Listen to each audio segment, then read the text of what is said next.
Unajua ni mlango. Mimi siwezi kulala. Naomba nende chooni mara moja.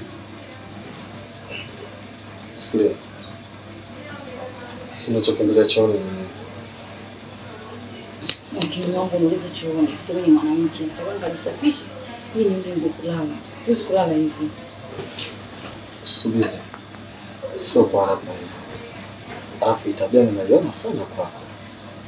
Na unachokimbilia chooni mimi nakiona. Unajua wanawake wengi kwa mambo ya jambo. Alafu stosho ni mke wangu. Sasa kila siku unapomaliza kufanya tendo lazima kimbilie chooni. Hii ni maana gani?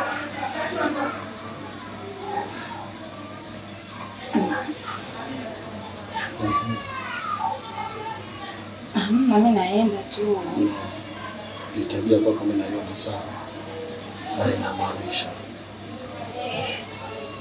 maana kukuona mke wangu anapopenda kujenga familia. Maana kujenga familia tuzae watoto. Sasa kila anapofanya tendo na kukimbilia chooni, manake hapa hakuna tegemeo la kupata mtoto. Unapokimbilia chooni mnanyama unaenda kutoa zile mbegu zilizoingia.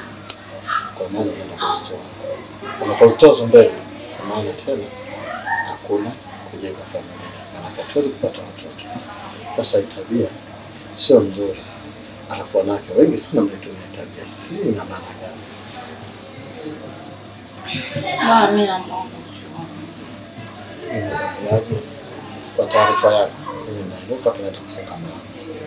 Ninakwenda chooni futa. Utakwenda chooni kwa muda mfupi. Mradi kile unachokipanda upate mbolea, upate kutoka kile mafuta.